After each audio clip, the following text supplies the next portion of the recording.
I'm going to show you how to get fast and awesome looking results with your Rebel ATRT for Star Wars Legion. Let's get to it.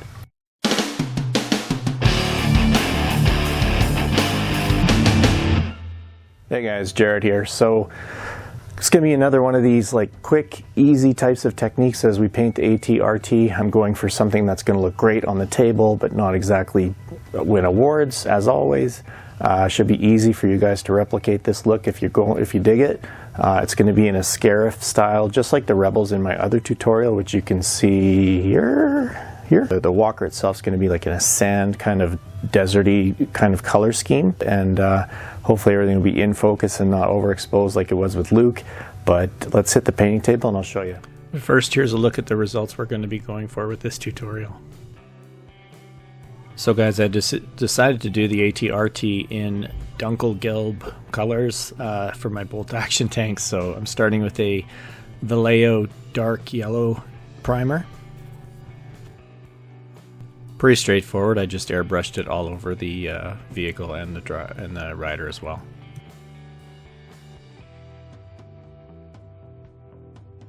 For the next step, and it's pretty much an all-over highlight, I used Tamiya dark yellow, airbrushed. It says air because I mixed it with some of their thinner, and I pretty much put this everywhere except leaving just a little bit in the recesses by spraying from above.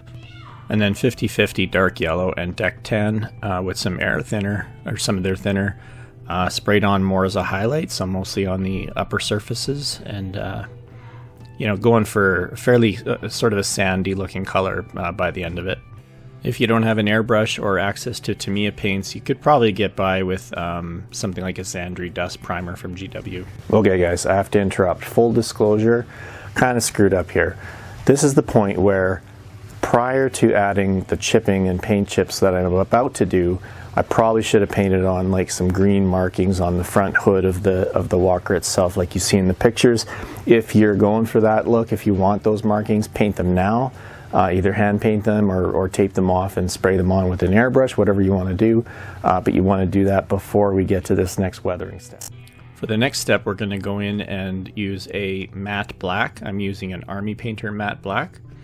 And what we're doing is effectively dry brushing, almost like we're edge highlighting this model, but by dry brushing the black onto the edges.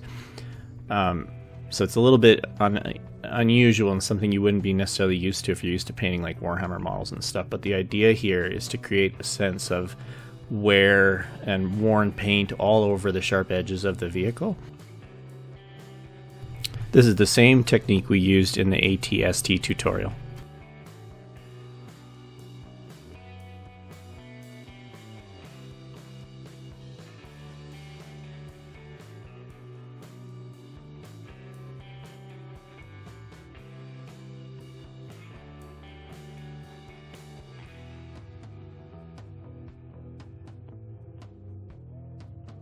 Now what we're going to do is sponge on some paint chipping using Citadel Rhinox hide and a little bit of blister foam sponge that you've torn off. And just very lightly, you know, first of all get most of the Rhinox hide off the sponge or you'll end up with big blobs. And just very, very lightly tap on areas where you think there'd be wear, such as around the feet, around the joints, around armor plates and things like that.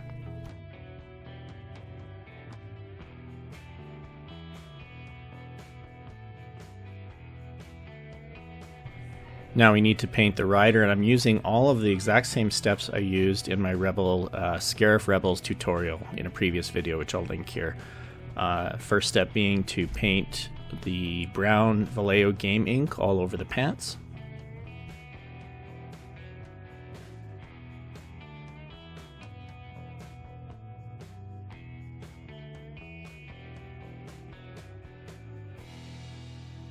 Next step is 2 glazes of Seraphim Sepia shade, which I realize is not a glaze, but we're just taking it right from the pot and we're using it to stain the sleeves and the shirt in kind of like in the middle of the vest area, and obviously let it dry between these 2 coats.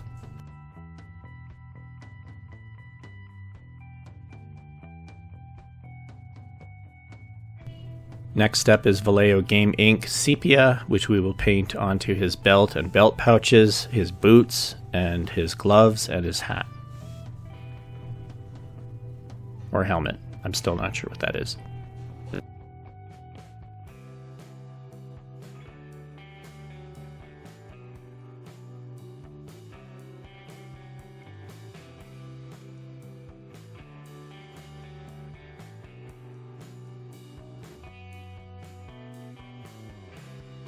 Next we paint P3 Gravedigger Denim, I can never say that, onto his vest area.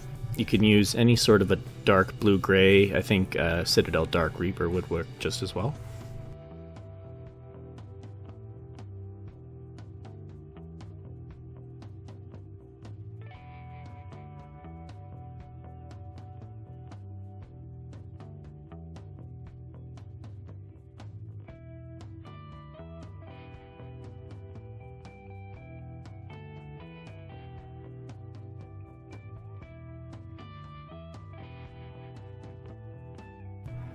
Next we're going to paint a Vallejo black wash over top of the vest, and I should have mentioned also the top of the helmet. Basically we're trying to really darken down that blue-gray color to something that's very, very, very dark blue-gray.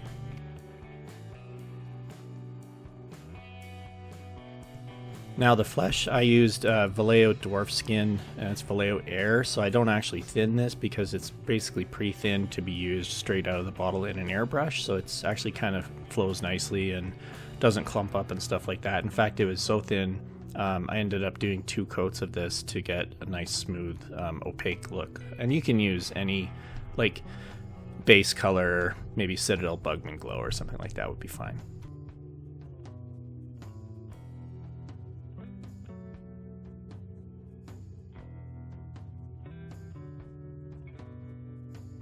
Let that dry, and then we're going to just give it a wash of Reikland Flesh Shade from Citadel or any other, whatever your preferred flesh wash is. Here's the step where we use Secret Weapon Stone Wash. Now, there's been some comments on various videos where people are having trouble finding this. And I would just say the idea is just for this backpack and straps to be a fairly neutral, kind of like beige, sort of green-gray type color. You could pretty much pick any you want. I'm trying to think of some ideas, like maybe Citadel Bane Blade Brown, or any Vallejo model color. They got like probably a dozen of these similar types of shades, like green-gray or things like that, and any of those would be fine. When the flesh wash is dried, we're going to just do a highlight on cheekbones, nose, chin with Cadian Flesh from Citadel.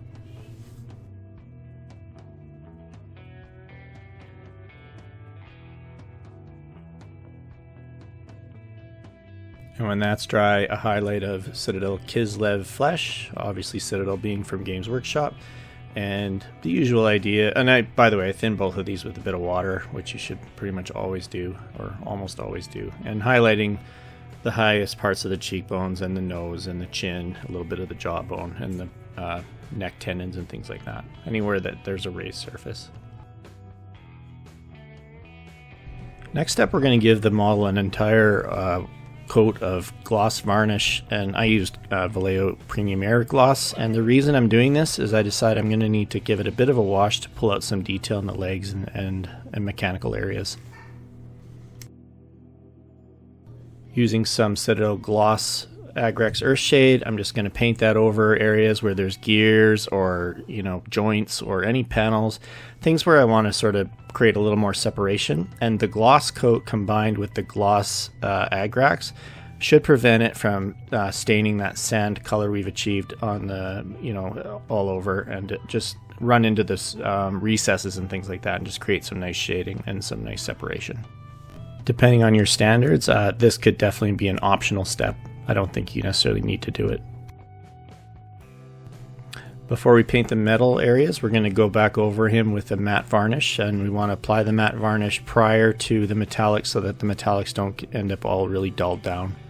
So this step, I'm just literally taking all that shine away that we just created with the gloss varnish and the gloss wash and the inks, and he'll be much more matte by the end of this.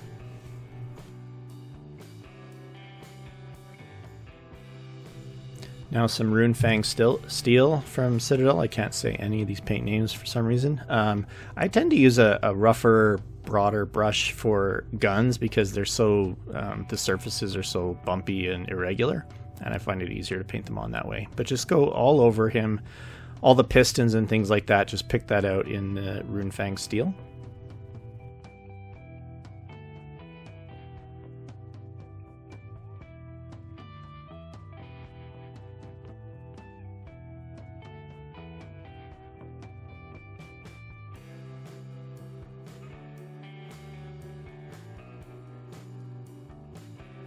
For the next step, I'm using copper color from scale 75, but you can use any brand of copper. I'm just painting the two, they kind of look like oil cans on the back sort of sides of the walker itself. I'm just painting those in this copper color. It's a really nice color from scale 75, but they tend to be hard to find.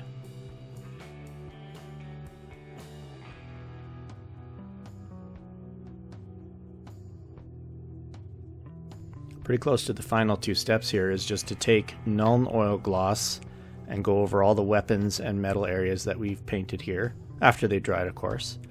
Followed by, you'll see a little bit of the Aggrax gloss on the copper areas that we painted. And we don't matte varnish after this because I actually want the weapons and metal to have some shine to it. And it'll look nice in comparison to the matte finish of the panels and armor and the rider.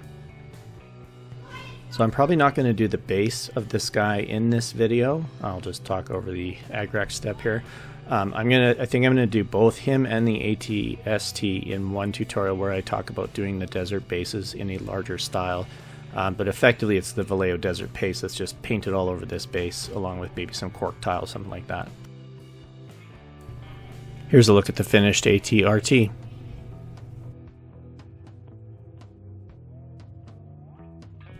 Hope you enjoyed this video. I'm pretty excited it was all in focus. Thanks for watching. Please consider subscribing, liking, and sharing the video if you enjoyed it and found it useful. We'll see you next time.